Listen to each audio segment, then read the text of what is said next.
আপনাদেরকে, একটা বৃদ্ধাশ্রম তার একতলা ডুবে গিয়েছিল হাওড়ায়।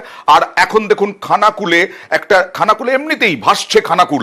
এবার দেখুন একটা স্বাস্থ্য কেন্দ্র, সেখানে ত্রাণ ফান সমস্ত দেওয়া আছে, একটা স্বাস্থ্য কেন্দ্র পর্যন্ত ডুবে গেছে। স্বাস্থ্য কেন্দ্র একতলাটা পুরো নাকি ডুবে গেছে। শিকে চিকিৎসা পরিষেবা এরকমটাই জানা যাচ্ছে। সমবায় সমিতির দোতলায় কোন রকমে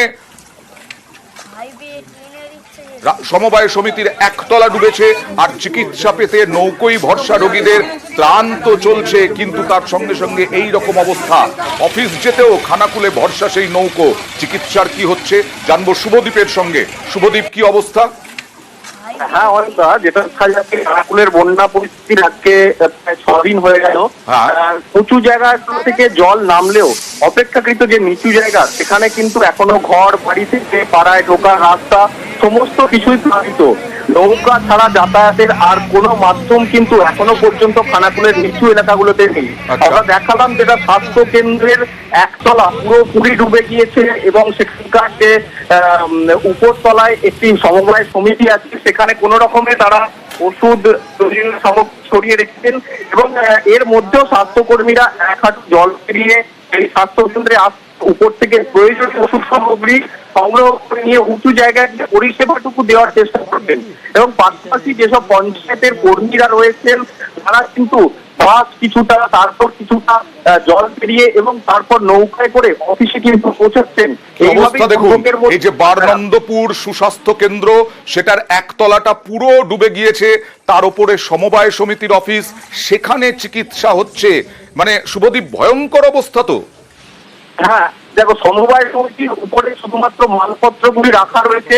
চিকিৎসার প্রয়োজনে একটু উঁচু যে জায়গাগুলো যেখানে জল নেই, সেখানে স্বাস্থ্যকর্মীরা সে বয়ে নিয়ে যাচ্ছেন যে ওষুধ সামগ্রী প্রয়োজনীয় সামগ্রী প্রয়োজন, সেগুলি ওই এক হাঁটু জল পেরিয়ে স্বাস্থ্যকর্মীরা যাচ্ছেন, এবং সেই নিয়ে মানুষকে যতটুকু পরিষেবা দেওয়া সম্ভব সেটুকু কিন্তু পরিষেবা দিচ্ছেন। নরেন্দ্র, একেবারে পরিস্থিতি খুব খারাপ।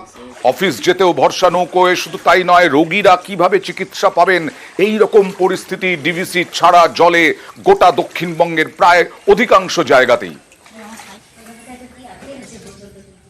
যেখানটা যেরকম পাচ্ছি, যেখানটা জল পেরোতে হচ্ছে, একটা শাড়ি সবসময় থাকছে আমাদের সঙ্গে।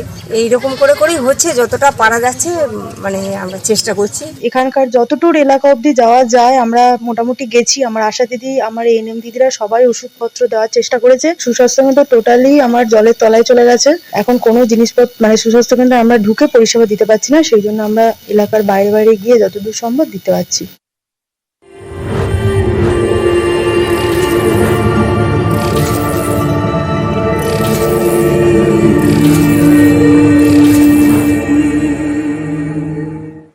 আসছে মা, ভাসছে গাঁ।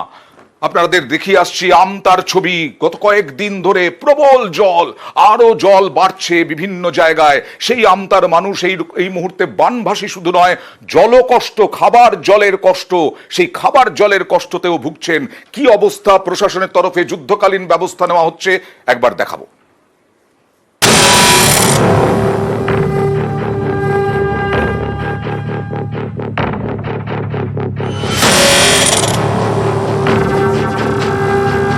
জেলার বিভিন্ন জলছবি আপনাদের সামনে আমরা তুলে ধরেছি। দুই মেদিনীপুর কিভাবে ডুবে রয়েছে, তুলে ধরেছি হুগলির বিস্তীর্ণ এলাকা। আর এই মুহূর্তে আমি দাঁড়িয়ে রয়েছি আমতায়।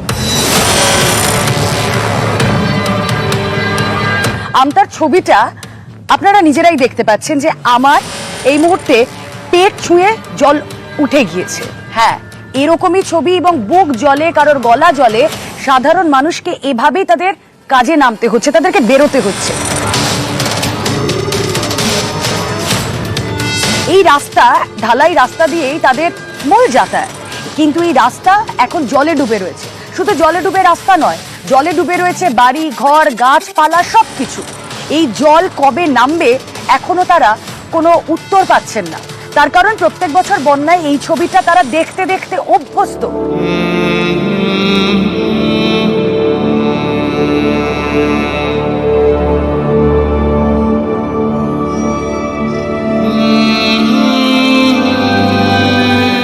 অভ্যেস কবে তাদের যাবে?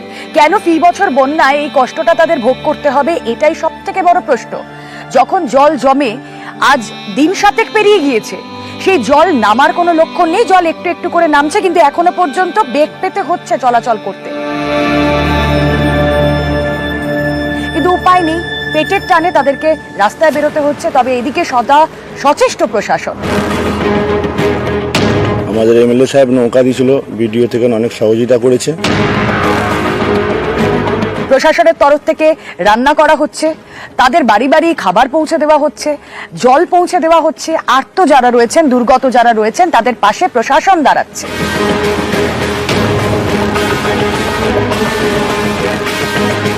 কি কি রান্না হচ্ছে আজকে? ডিমের ঝোল, সয়াবিন আলুর তরকারি, সঙ্গে ভাত। ভাত। এইগুলো কিভাবে পৌঁছে যাবে বিভিন্ন জায়গায়? নৌকোর মাধ্যমে। কোথায় কোথায়? আশপাশে যে আমাদের সংসদগুলো আছেন আচ্ছা, সেসব সংসদ। সব থেকে খারাপ অবস্থা কোথায়? ঝামটিয়া, ধারাপাড়া, ধরমপাতা, কামারখোলা।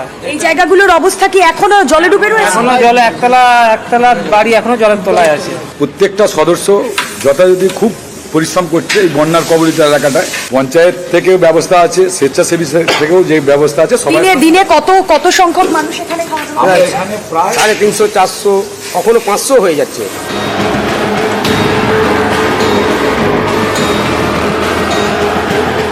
প্রশাসনের তরফ থেকে সহযোগিতার হাত বাড়িয়ে দেওয়া হলেও যেই মুহূর্তে প্রকৃতি রুষ্ট হয় এই ছবিটা বারবার দেখা যায়।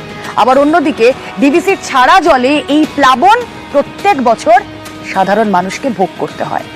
আমতা, উদয়নারায়ণপুরের এই ছবিটার কি কোনো পরিবর্তন হবে না? আমাদের ক্যামেরা ঘুরবে, নজর থাক নিউজ 18 বাংলায়।